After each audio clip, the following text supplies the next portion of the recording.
everyone. Welcome to the Your Life Unfiltered podcast with your hosts, Mukul Bathari and Deepam Jain. In this podcast, we dig deep into the life experiences of our guests that connect the dots between their early upbringing and what they're doing today. Today, we have a very special guest, Shobhit Mehta. So, Shobhit is a cybersecurity expert, and he also recently published a book. Shobhit, you want to quickly introduce yourself?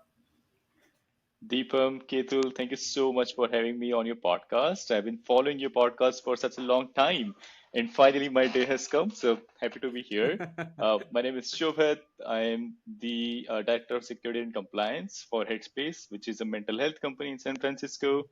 I recently published a book, which is currently on the number one top release for many categories. So happy to chat about that as well. On the side, I do ultramarathons and I love to write. So that's about me in a nutshell. Okay, Great. awesome. Shobhit, first of all, great to have you. I know we've been talking about this for a long time. So I'm really excited to dig deeper into your journey and learn more about, what are some of the struggles and challenges you face along the way. So let's start with your early childhood experiences. I know you grew up in India. Early experiences which basically inspired you to what you're doing today. Did you think about being a writer and you're being in security at that point, or like how did it evolve from there? Not at all. When I was very young, I remember we were a 50 people family living in one building. And I come from a very humble background. So my parents, my uncle, my cousins, we all used to live in a single story building. And they were like just one bathroom. And it was like a very, very modest house that taught me a lot to how to be humble and that kind of stuff. I remember my parents carrying buckets of water from 200 meters, that's drinking water, because we Oh didn't have wow. running water in our house. So that's my early memories of my childhood, and we were doing our part to help our parents in any way we can, carrying a small buckets of water or whatever it could be. uh, I remember my father being very, very adamant that we have to go to good schools. That was like his dream that both his kids, I have a younger sibling. So that was his dream that both his kids should study as hard as they can, because he knew that's our only way out of poverty. That was like, and that's the discipline that he instilled in me and my brother from the very beginning. Uh, Fortunately, unfortunately, my brother didn't take much liking to studies, but I did. So I did my engineering computer science from India, and then I started working for HSBC. And coincidentally, again, fortunately, unfortunately, I was the only person who didn't like cybersecurity. I was from the computer science background and I wanted to be in computer science. But of a batch of 98 people who were joining in that batch, I was the only person who was in the InfoSec department. So at that time, for the first 4 or 5 years, I hated cybersecurity. The only thing that I was doing was just creating metrics and dashboard. I so really wanted to be in coding because I was from computer science background. I used Hmm. to do a lot of web development. So that was like my jam. But then suddenly all my friends were doing trainings on learning Java and learning Python and learning like testing tools. And I was the one who didn't have any training at outside the company. My entire training was on the job. So for the first 4 years, I was just finding my way, and I thought that I didn't like cybersecurity. Uh, and then I moved to two different companies. I worked for Deutsche Bank. I moved to operational risk management. I learned a lot about finance and operational risk management, how it works. And then I moved to Credit Suisse, again in operational risk. At that time as well, I didn't want to be in cybersecurity. So I was like, I'm just going to find my jam, that what I really like. So I was just jumping from one place to the other.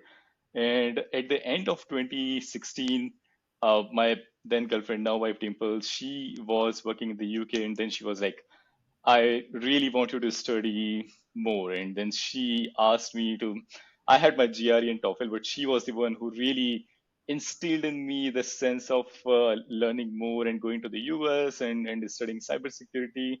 So that was like my initiation into cybersecurity. After 6+ years in the industry, I realized, okay, I want to be in cybersecurity. And when I came to Northeastern US, it just changed my understanding of cybersecurity. There are so many things to do. And there was this one blog post that I recently wrote that after completing 12 years in the industry, these are like 12 things that I could tell my 20-year-old. And one of that thing was, for one time in your career, you have to work really, really hard for 10 years. And I think my 10-year journey started in Jan 2020. That's when my real career started. And that's because that's when I know that I wanted to be in cybersecurity and wanted to do everything I can after I joined Yeah. my current company. So that's my story of getting into cybersecurity. Wow. I mean, as I reflect on what you just said, right? From not being liking, working in the sector for almost like so many years and then publishing a book, you definitely have come a long way, Shobit. So Yeah. tell us a little bit more about like what changed when you came to Northeastern. Like what is that trigger point? If there was one, or if there's like a series of triggers that changed your thought process towards this particular sector. And uh, what we are trying to figure out here is, the themes which are pivotal in anybody's careers journey, right? So did you did you find a professor who you really connected with, or did you find some influencer online? I don't know. So but looking for like those kind of pivotal themes as you kind of share your journey or share your pivotal moments. I think one thing that really, really changed my perspective was the continuous learning part. So when I was at Northeastern, I saw people who had all this number of certifications. They were on the job, but they were also doing their masters in cybersecurity. And when I came to Northeastern, I took some courses which really opened like the can of things that people could do in cybersecurity. So, like I mentioned, for the first 4 years, I was just doing metrics and reporting, which is a very, very small part of cybersecurity. But now, when I take a step back, I know there's things like GRC, and there is penetration testing, there is like application security, product security. There are so many things that people could do. It's just that they have to find a niche. And it's not like once you find your niche and once you start learning about that, you can't move to other things. You can always like jump from one field to the other. I think one key moment that I know really changed my perspective is when I came for my first internship at PayPal in San Jose. I met so many amazing people. I know people who were setting these standards for security. Like there's this thing called DMARC, which is like it ensures that you are the one sending email from your email ID and nobody's spoofing. And I met the person who was working at the time at PayPal, and I was like, these are all regular people, like me, and been working with them, so I should be focusing more on my career. And I think that's when I realized that I want to be like a continuous learner, want to be around very smart people. And then I found a few folks who are still my mentors, uh, who really propelled my career in a way that they guided me on what to do, what not to do, and how to learn things. And things just started taking a turn from there. That's awesome. Yeah, I think it's crazy that when you look back, you realize how all those building blocks were like right where you needed them to be to get to where you are. Right? So it's like Yep. you met the right people, you were at the right place at the right time, you got the right mentors. When all those pieces came together, that's how you got to where you are. So that's always fascinating to look back on that. Yep, yep, totally. Same goes for my second internship. I worked for Fidelity Investments, and my manager at the time, I still in touch with her. She believed in me so much that she gave me like a pre-placement offer. I did my pre-OPT, which is like you're working alongside you while you're studying, which is very, very hard to do as an international student, but she made it work. And those kind of mentors really changed the trajectory of my career. Yeah. That's awesome. So tell us a little bit about cybersecurity. So for those that don't know much about it, what's the gist of it? What's like something that people think when they think cybersecurity, which is not true, and then the vice versa? What do they think that's not true that's actually true? Yeah, that's a very interesting question, and I want to start from the very beginning, which is the differentiation between cybersecurity and information security. So Okay. many people think that cybersecurity is all about hacking and the penetration testing, or like finding or hacking somebody's account, finding vulnerabilities, but that's not the case. cybersecurity is like a subset of information security. So if I have to picturize that or visualize that, information security is like a bubble, and then cybersecurity is just one part of it. Information security is a lot more than cybersecurity. For example, your physical security that falls under cybersecurity, or information security, but that's not part of the cybersecurity.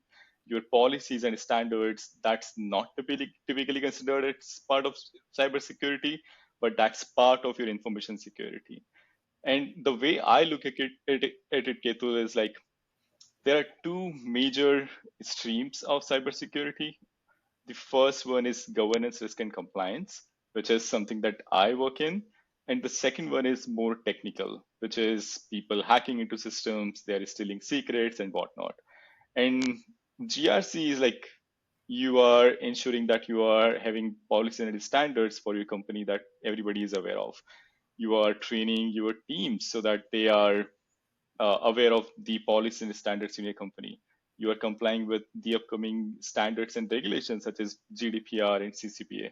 You are going out for different certifications in the industry like ISO and SOC 2 and high trust and so forth. So I think that's the first part of your question, that cybersecurity is not just about hacking and computers. It's much wider. It includes physical security, business continuity, training and awareness, and so forth. And the second part, which is what it's not, but people think it is uh, I have to think on that. Yeah. Yeah. No, that's a Amazing. really good distinction. I didn't realize it's broken out that way. So thank you for that. Yeah. So then, where Yeah, does like things like social engineering and all that fall into it? That's more on the information security side, or is that cybersecurity? Yeah. That's cybersecurity.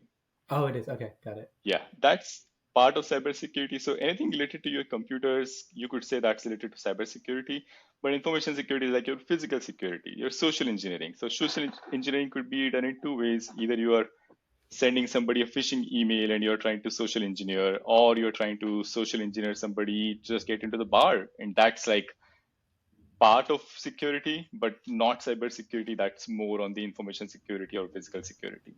Ah, I got it. so Okay. what is physical security, Shobhit, in this context? I'm just curious, is it like physical as in like physical, or physical in the context of computer hardwares, Yeah. So let's take the example of AWS. They have like ton of data centers, and physical Right. security could be ensuring that those data centers are safe and secure. You are Okay. authorized to visit those data centers. You have a badge, you have a biometric system installed. You are only authorized to uh, visit the centers that you're authorized to, and not all the centers. All of that is part of physical security. Right. That makes a lot of sense. Wow. So, Shobit, actually, I just have a interesting question. I don't know if you'll find it interesting as well, but I do. Is that oftentimes, cybersecurity professionals, they are the unsung heroes of any organization, because they prevent attacks that nobody even know about, right? They are like the CIA or if the FBI of the country. So what's your take on that? Like, what do you think? Do they get enough credit for what they do, or like can they get more credit, or do they deserve, obviously they do deserve more credit, but how do you look at that particular aspect of cybersecurity as a profession? I think it's good thing that we don't get into like get a lot of limelight. The thing is, we don't want to be in the limelight. If we get into the limelight, it means that something is wrong. But we want to be behind the scenes as enablers for the business, just to make sure that we are doing everything we can to ensure that the business runs smoothly. People are aware of what they need to do, and in all, this is something that I tell my team again and again as well, that we don't want to be inventors. We want to follow what's right for the company. So it's like a very small distinction that your controls should be equivalent or proportional to your risk. It shouldn't be like you have a small risk, but then you're putting 10 controls to prevent that risk. And more often than not, that's like the main thing to ensure that you are keeping track of what are your assets, what are your risk, and then ensuring that your controls are aligned with the risk that your organization is facing. So that's one thing. And to your point, if we get enough credit, I think people who recognize the importance of cybersecurity as enablers, they do get a lot of credit for the work they do. Uh, we just don't want to be in the limelight. We just want to be behind the scenes and get the job done and build the stuff. But yeah, that's like my personal take, that I don't want to be in the limelight. I just want to make sure I that see. the business is secured, we are enabling or building trust with our customers, and all of that is behind the scenes. For example, if you kind of every time you open WhatsApp and you get a notification that hey, your chat is end-to-end encrypted, it won't make any sense, right? It's just end-to-end encrypted. We have to be behind the scenes and ensure that it is encrypted and it's doing what it's intended to do. Yeah, that makes perfect sense. I think comes back to the popular saying, no news is good news. In your particular case with cybersecurity, that's a good thing. If it's not the news, that's a good thing. I couldn't agree more, Ketul. Yeah, you summed that up correctly. Yes. Right, I right. think that I takes guess. me back.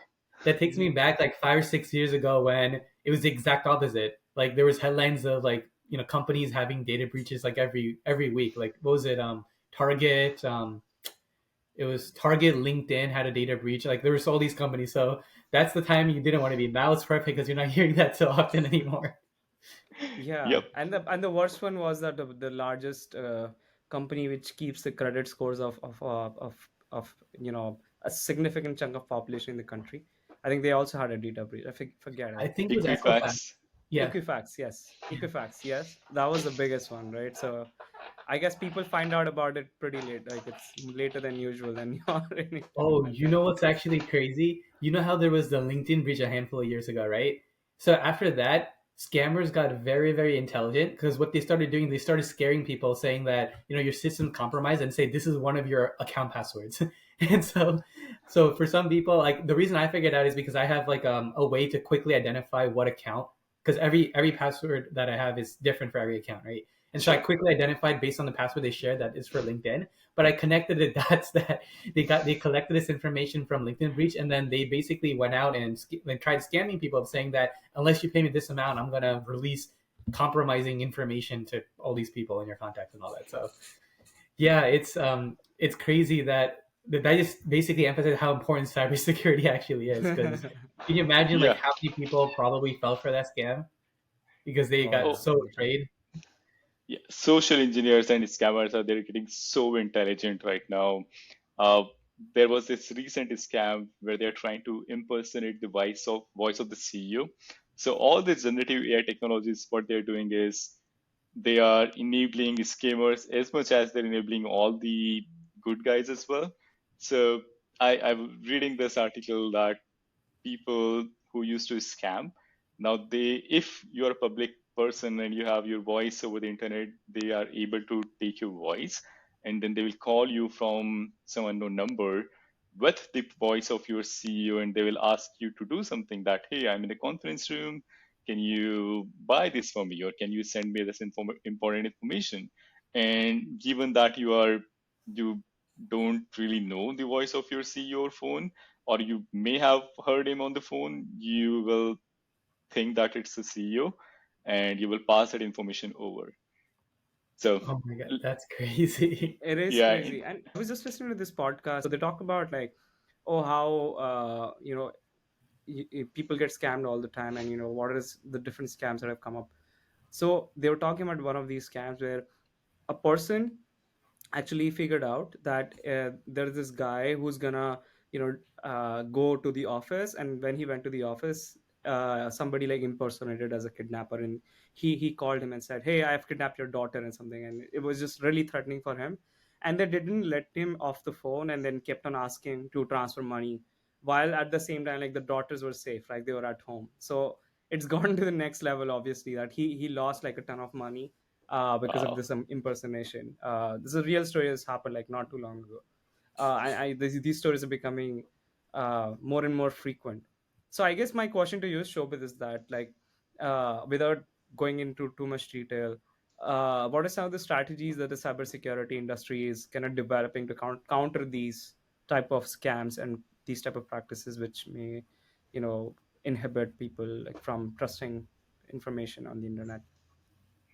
Yeah, I want to go to a point that Ketul raised a few minutes back, which is Hmm. how to secure your password or having a different password for each of your account. And Right. there are so many free password managers like LastPass or OnePassword that people should absolutely use for their day to day. They should never be storing passwords in plain text. They should be using one of these password managers. It's Right. free for individual users. You don't even need to pay a penny. They charge enterprise customers, but for individual users like you and me, it's mostly free. And that's one thing that they should absolutely account for.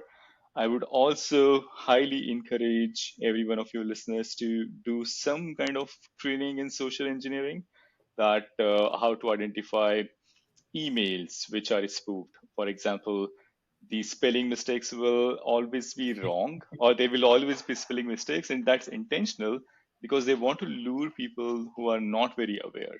If you are aware customer or consumer, you know that hey, this spelling looks incorrect, and you won't fall for it.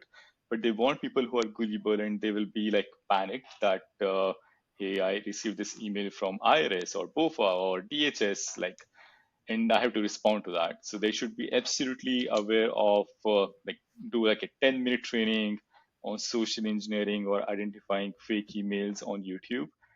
And then lastly, I think one thing that they can do is anytime they receive any type of phishing email or they receive a request for confidential information, they should absolutely verify via other sources as well. So if you ask me, Deepam, can you transfer me $50 over over a text?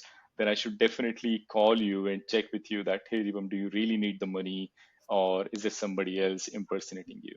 Because it's Right. not that hard to impersonate your number. There are many tools which will do it for free, that I can just have your number or send message from your number, which may Yeah. not be you. And last but not the least, implement MFA. So all the third-party applications, your bank, your Gmail account, they have this facility to implement multi-factor authentication, which essentially means that you have a password, but then you will have one more factor of authentication, which will be either your SMS or your OTP over email, whatever it could be. You should absolutely try to implement that as well. Got it. I was just gonna say that unless there is like I call you and there is an AI sitting on the other end and say, "Oh yeah, this is me. I want money." In this case, in that case, all of us are doomed because there's no way out of that. So I'm just kidding. But yeah, you're right. Multi-factor authentication that definitely is the way to go. That's what I've heard everywhere as well. So here's a little bit of curveball. So now there's all these different AIs that are becoming mainstream, right? And having consumer uses. How is that changing the cybersecurity industry, in your opinion? Because like now even the voice thing, right? So like there's AIs out there that can, based off of you saying a couple sentences, it can mimic your voice, right? Then there's AIs that can even create like visuals that like deep fakes, whereas it actually looks like you. So with all this stuff coming on, what's the defenses to that in your opinion? As much as the scammers are progressing, Ketul, the good guys are doing amazing job as well. And there are many companies who have the solutions that if you receive like a call from a deep or generative AI voice, they will be able to tell you that this is a generative AI voice and Oh, you're not really? supposed to Okay. respond to that. There are many companies who are able to identify deepfakes. So I'm not sure if you follow this, but there is like a deepfake video of Tom Cruise, which is very popular. Yes, yes. And there are companies, if you put the link of your YouTube video, they will tell you that this is a deepfake, it's not Tom Cruise, and so I would say that's one thing that the good guys are progressing, or the industry is progressing in the same manner, that we are able to prevent ourselves.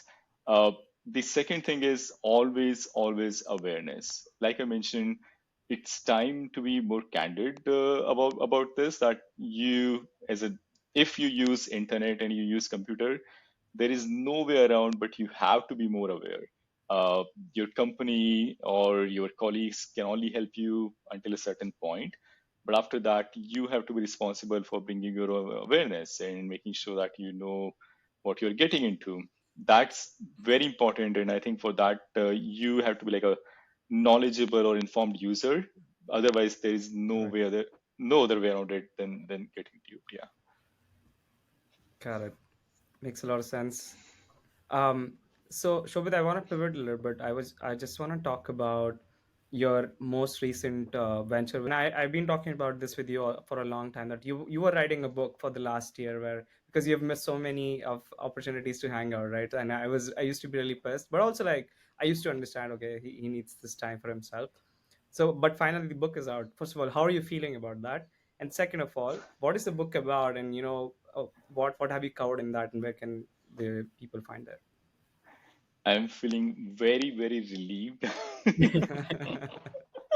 I think Ketul wrote a couple of books as well, so he knows the rigor that goes into writing formally and having everything organized. So that's like when I submitted my last chapter, I was so relieved, Deepam, that I was like, okay, finally, after a year, everything is done and dusted and it's going to get published.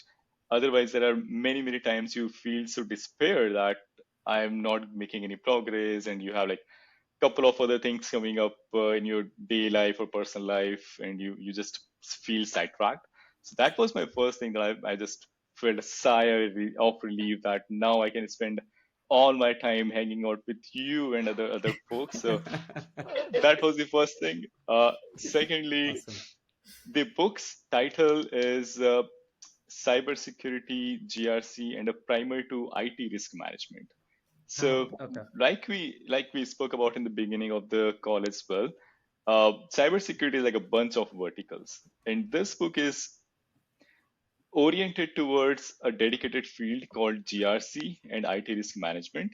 And the outline of the book is for a certification from ISACA, which is a certification body. And the certification's name is CIRIS, which is Certified in Risk and Information System Control.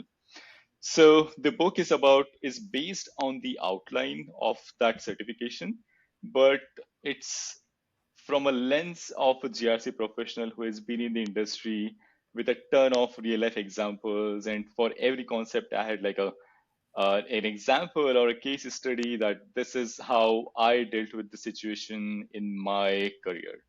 So book includes like a bunch of things that how you should manage your third parties, like the third party software services, or how you should be doing privacy in your organization, or how you should be following the risk management practices in the industry. So Right. all of these things like detailed into it. I think Ketul had a different opinion of cybersecurity, that it's all about hacking and secrets and all of that. And it's completely opposite to that, Ketul. So if you want to have a look at it uh, from a different standpoint, that what other Got it. people don't know, I think this is the answer to your question, that what people think it is and it's not. So people think it's all about technicalities, but there are a lot more things that go into cybersecurity and keeping the organization up and running. And it's the book is about that. I think one example that I can give you, which you could relate to, is like incident response. If something does go wrong, then you don't respond to that only in a technical manner. You have to respond in a much more, let's say, systematic manner, that who is going to be owning the communications to customers, or who is going to be communicating with our third parties who will help us get the systems up and running, or who will be working with the forensics team who will help us figure out what's the incident about. So it's like a different lens of cybersecurity from the GRC angle, not the technical side of things. Yeah. Yeah, Got it. that makes sense. So what are the different types of attacks could be done? I mean, I only know of one, like the DDoS attack, but like besides that, like, what are the different types of attacks could potentially happen? A lot. So there are like books written on it. DDoS is one which is distributed denial of service, where you are trying to just break the service down. Or even before that, I'll take just a step back, and it will make a lot more sense for us and you listeners as well. So the entire cybersecurity can be divided into three pillars. It's called CIA: confidentiality, integrity, and availability. And the goal of a cybersecurity professional is to maintain all of these and keep the system up and running. That's like the goal of any cybersecurity professional. So the attack that you mentioned, DDoS, it's about availability. You are trying to break the system down. You are, in a way, Like making the overloading it. system unreachable, yeah, to the Overloading. relevant users. Then we'll move into the second part, which is integrity. And the attacks could be if I am sending you a message, then somebody will intercept the message. They will change the value. So if I'm saying sending you $50, they will intercept the message and they will send you $500. Or they will change the receiver and they will change the integrity of that message itself or the phone number where I'm sending the money. That could be an attack on the integrity. And the last one could be confidentiality, where if you have something, for example, your account balance, you don't want your account balance to be public, but somebody could steal that information and they will make it public. So that could be another type of I attack see. that could happen on your systems and security. And there are like many different ways to do it. OWASP, which is like a huge organization who speaks to or publishes like a OWASP top 10 issues every year or every 3 years. They have like a list of all the different things that could go down or could happen. But each attack could be categorized in these three categories, which could either impact the confidentiality of your information, or the integrity of the information, or the availability of the system. So there's this distinction where two are working on the information, but the last one, the availability, is for the system. Got it. Wow, interesting. There's a lot. Obviously, there's a lot there, and yeah, the more that you keep talking about it, the more fascinating it becomes. So, thank you so much for sharing. Yeah, I'm trying to be very non-technical. Otherwise, it just we can like speak about this three CIA triad for hours, and it won't Right, make any right. sense. So just want to keep this conversation light and Yeah, lighthearted. Yeah. of Yeah. course, of course. So, just rounding this conversation here. So, first of all, who is this book for, Shobit, and where can the users find it? The book is for anybody who wants to get it started into cybersecurity.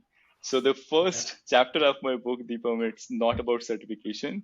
It's about GRC and like a primer to GRC. So any cybersecurity professional would pick up that book and they will be able to learn about all the different domains that I didn't know existed, which was like my pet peeve that when I started cybersecurity or when I started working in 2011 Mm-hmm. in information security, I didn't have a good idea that what all domains are available for people. So that's like the first chapter. The second chapter is about the mindset of a risk professional, which is like slowly taking a turn towards my profession, what I do. And if like first chapter is about different things available to you, second chapter is about what or how I do things or what you could do if you choose a certain field. And then the rest of the chapters are for anybody who would either want to do a certification, which is CIRISC, or who would want to just take a look at how things happen in the industry, because I have so many real life examples from my own. Just it will be helpful for them just to realize how theory is different from real life scenarios. Got it. And they Very can helpful. find it on Amazon. Yeah, it's currently listed under uh, Ceres Shobhit Mehta. If you search for that, then you should be able to find that book. Excellent. Yeah, awesome. I just took a glance at it. It's impressive. You wrote over 300 pages. That's a big book. Yeah, a lot of that has been edited. I wrote like 500 pages, Ketul, but they're like, we don't need so many pages, and the editors do a wonderful job. I had like amazing editing team, and they were able to distill a lot of content into a summary. So that helped a lot. Yeah. Oh yeah, yeah. No, I can totally see. I because I know from experience, it just takes a lot of work to write that much. And then Yeah. also exactly what you said, right? It's 500 pages, and then as you refine it more and more, it gets shorter. But just the beginning of just writing out 500 pages takes a lot of time. Yeah. Right. 100%. All right, I guess we let's pivot into ultramarathon. So you run a lot, Shobit, and that's something that I've picked up from you as well recently, right? I also did it, but how did you get into running in the first place, and what inspired you to do run? Like, ultra, not even marathons, like ultra marathons, which is, I don't know. I feel like there's a lot of distance you cover. Well, firstly, kudos to you, Deepam, for completing your first San Francisco half marathon.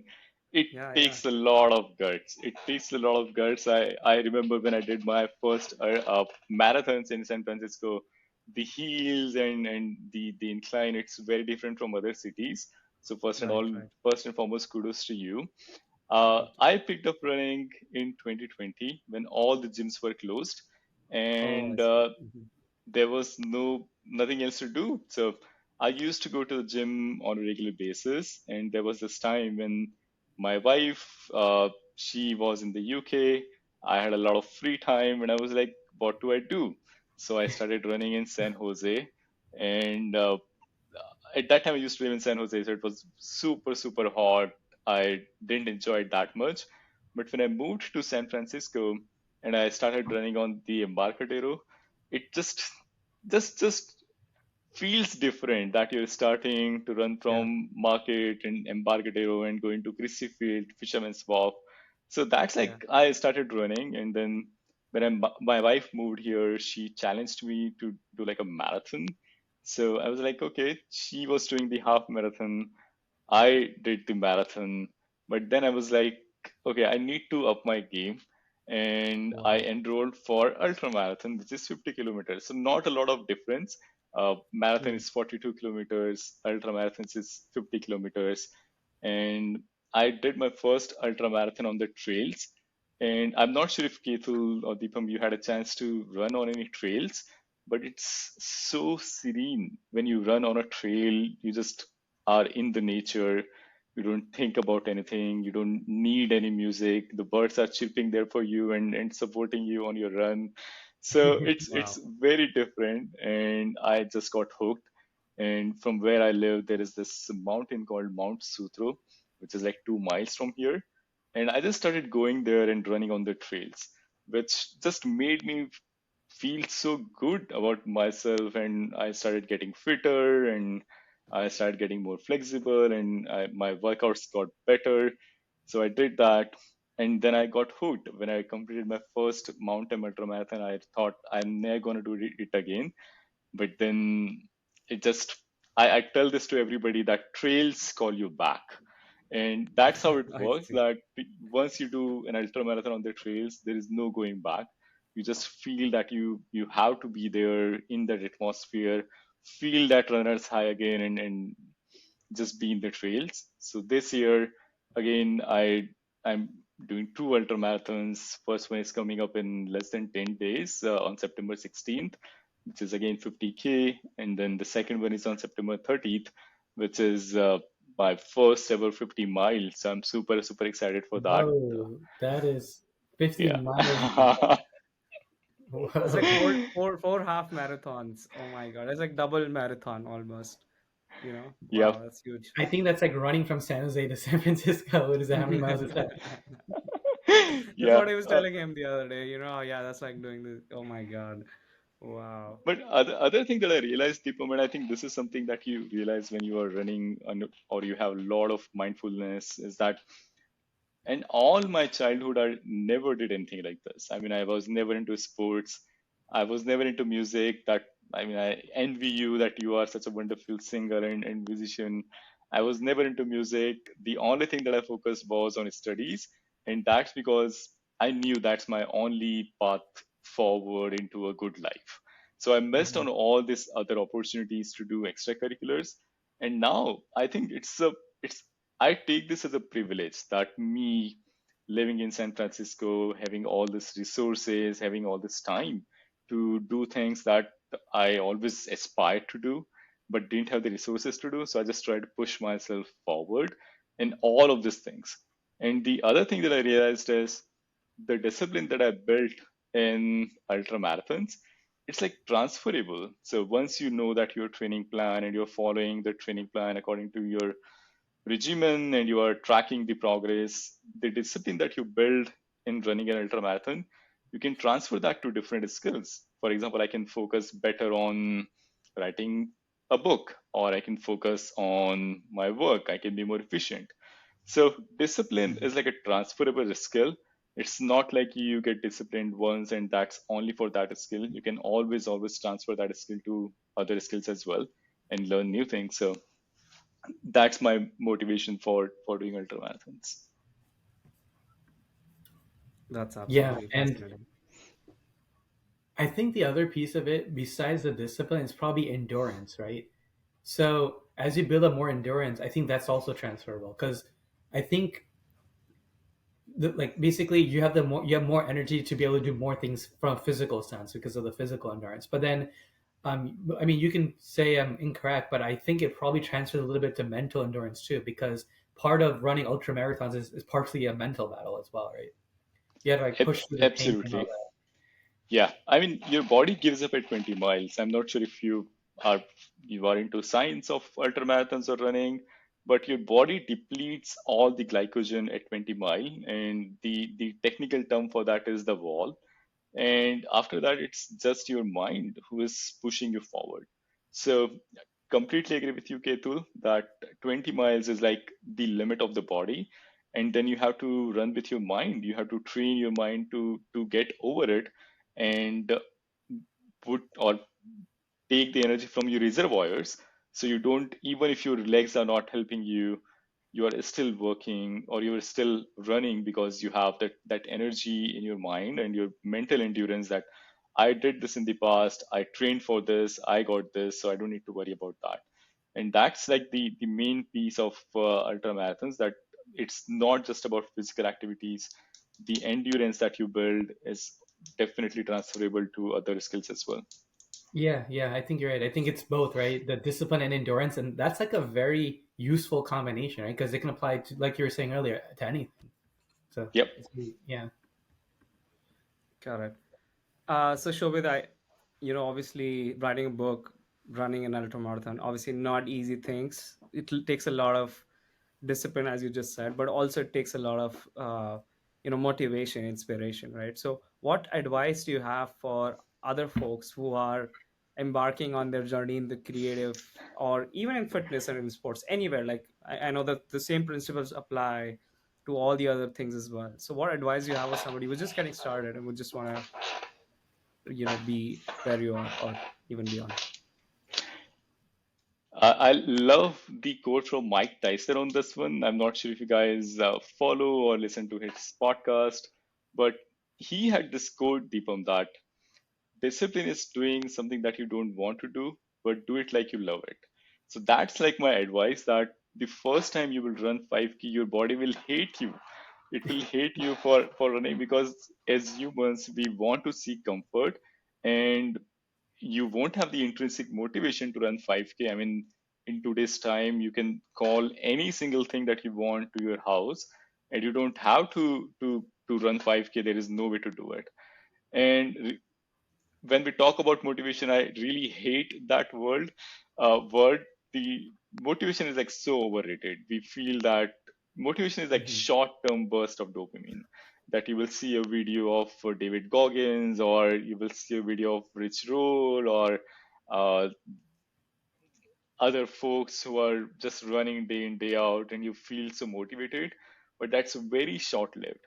When you are on the trail running 50K or 50 miles, none of those guys will come to help and support you.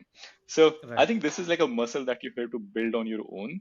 For anybody who is starting into ultra marathons or writing a book, I would say just start, and don't there's like just there are only two things to completing an ultramarathons: create a plan and follow the plan. There is no other way.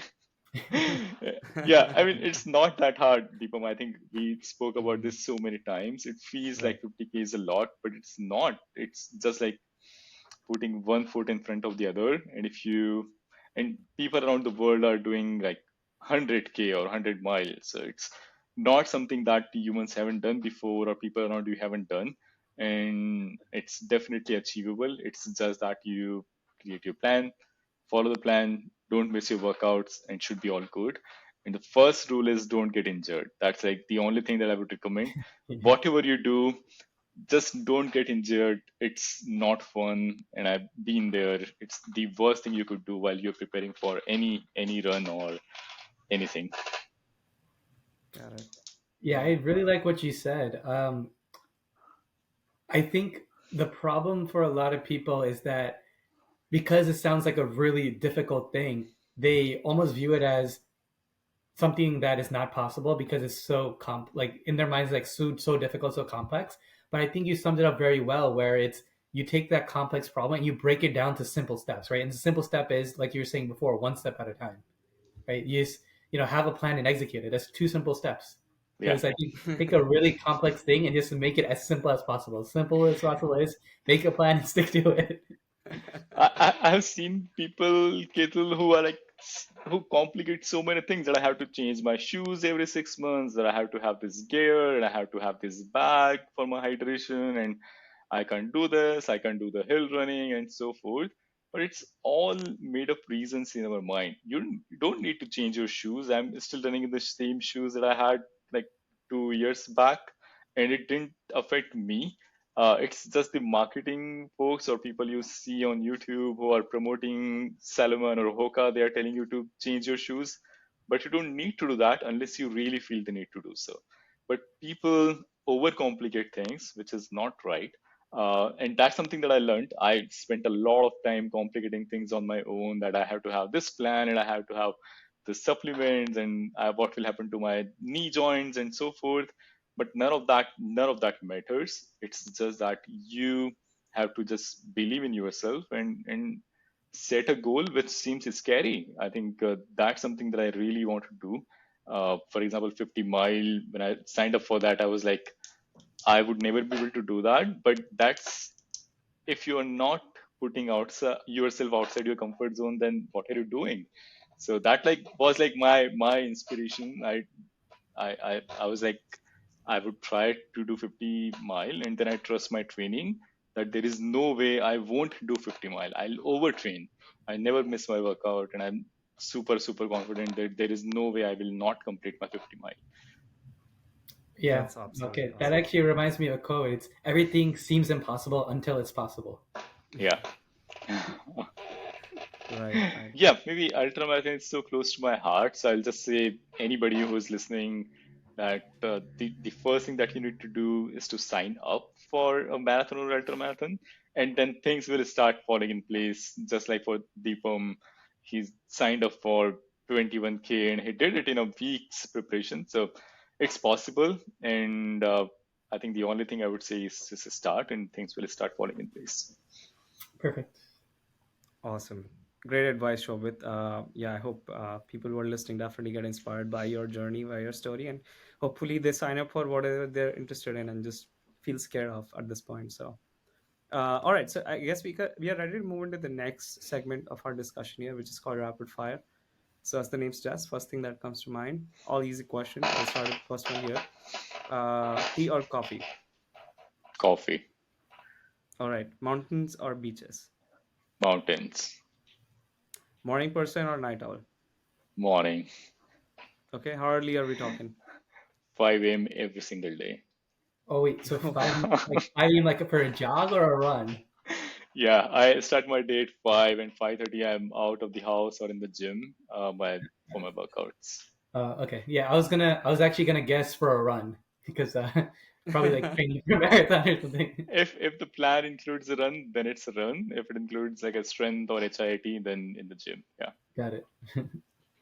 It's so funny you mentioned that, Ketul. So just last week we were hanging out, and it's long weekend, right? It's Labor Day. I asked him like, "Hey, what's your plan for the long weekend?" He's like, "Oh, I'm doing like 25K." I was like, "25K, like what? Running?" I was like, "Yeah, every single day. I'm gonna run 25K every Oh, single day." whoa, whoa.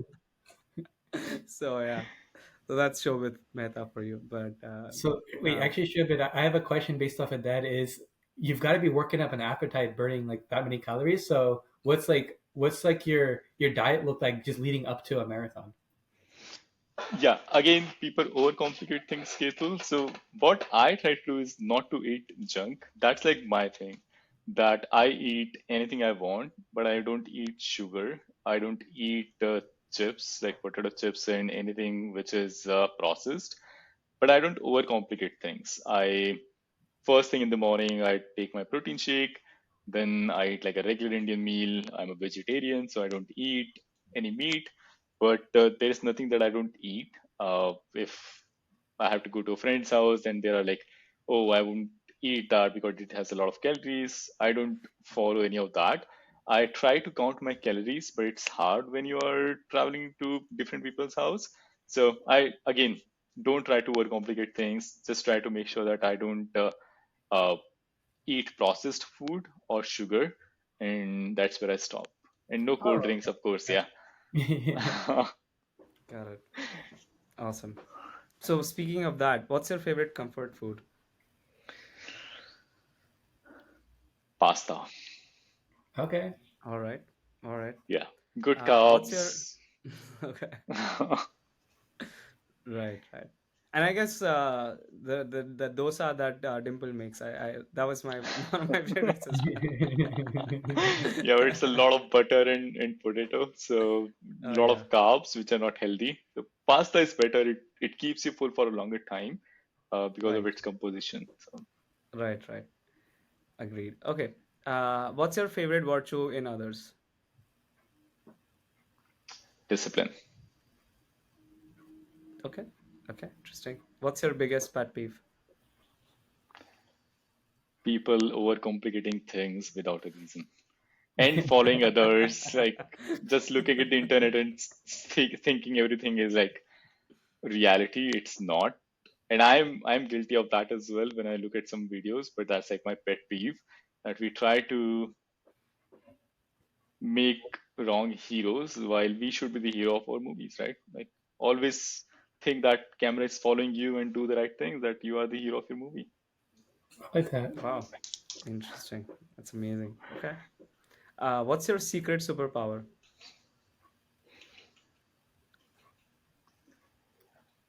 Discipline. Not Running secret. 25K a day. Yeah, I Yeah. did like a 27K yesterday, so that's like not a secret anymore. But I really think that I have this. I over a period of time I instilled this value that, or perhaps in my mindset, that I could achieve anything I want if I work really hard for that. So that's like my superpower. If I just think of something and put my mind and soul to it, then I will achieve it. So yeah, Got it. So basically, being consistent really towards whatever goal you are focused on, right? Because that's also a superpower, really. I feel just yep, sticking to the plan, because anybody can create a plan, but the one who follows the plan really makes a difference. And being consistent at it just really Yeah, works it's like fantastic. persistence, I guess. Yeah. yeah. Persistence, discipline, any of those words, probably. Yeah, or not relying on willpower. Willpower diminishes, and someday you are like here with your willpower, where you are like, I'll gonna achieve everything, but then towards the end of the day, you are watching Netflix and not doing your workout or not doing your stretching that you need to do. So I don't rely on my willpower. I just rely on my own systems and my own habits and things that I've developed over a period of time over the last 2 years. That those are like my superpowers. Amazing. Yeah. What's a superpower you wish you had, and this one can be unrealistic?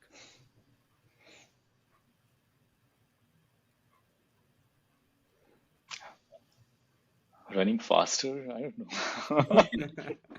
Yeah, like a really slow runner. I run like a tortoise. I can. This is something again I realized that I could Tortoise. run really, really far, but I run really slow. I mean, not that slow. 5 kilometers or five, yeah, 5 minutes per kilometer, which is like not that fast, not that slow. But over long distances, I wish I could run more faster. Okay. It could also be unrealistic, so like teleportation, telekinesis, anything like that too. Being invisible. I don't know. Uh, I don't know, man. I don't think I need a superpower.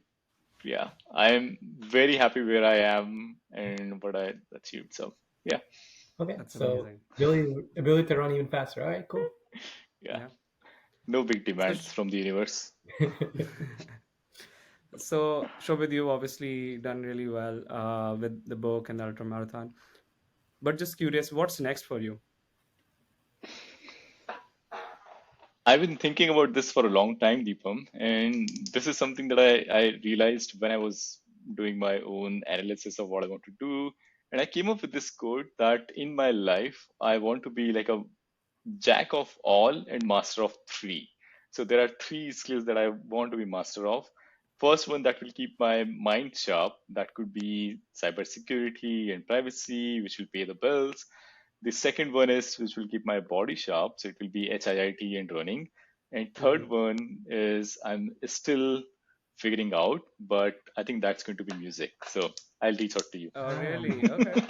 Interesting. Yeah, something that will always keep me out of my comfort zone. So public speaking, which is way out of my comfort zone. I'm such an introvert. That's why I chose running at the first place because you don't need to interact with other people. You can just run on your own, and it's not a team sport. And I just want to be my by my own. So uh, so I have public, one more for you, Shobit. So yeah. you wrote a book on cybersecurity. You can write another book about ultramarathon running. Yeah, Yeah. that's a good point, Ketul. I'll think about that if I can find a publisher. Maybe, yeah. Yeah, one day. I'm saying obviously take a break from writing 300 plus pages. So, well, actually 500 plus. So definitely take a break. But then if you're ever interested and want something to do, that's a suggestion. Yeah, I'm sure a yeah, lot of people will be definitely. fascinated by that. So, Right. Yeah, I still feel 100%. my body so fresh because I never did anything in my life like in a physical activity sense. So even though I'm like 32, 33, I still feel like 25 because I never used my body. Everything is like perfect. That's awesome. That's pretty awesome. Before we close, do you have any recommendations for our listeners? And a recommendation could be a piece of media, like a book, movie, podcast, or any, it could be a general advice as well, or it could be your book. So, Yeah, I would maybe suggest one podcast that I really, really like, and maybe one book because when you're on the road for 20 hours every week, then you listen to a lot of audiobooks. So maybe I'll share two pieces. First one is the book. The book is called 12 Rules for Life by Jordan Peterson. Not sure you heard about that, but there is this one line in that book, Deepam and Ketul, which I internalized and that really changed how I think about things, which is sacrifice has intrinsic value. So more often than not, we think, oh, we are sacrificing something and we don't know what we're going to be getting from it. But it's not that it doesn't have any value. It has its own value. If you get it now, that's good. If not, then in the future. But I highly, highly encourage everyone to listen to the audiobook. It's read by the author Jordan Peterson, one of my favorite authors of all time. And I listen to that book like every year before deciding on my goals. So it gives me the opportunity to think more than what I currently am. That's the goal that it sets for me. And one podcast is like 99% Invisible, which is an oh, amazing podcast. Uh, it just delves into all the things that people miss. For example, the importance of libraries in a community or the importance of benches in a park. People who don't pay attention to those things, it's just amazing to learn about all that stuff, which I highly, highly recommend.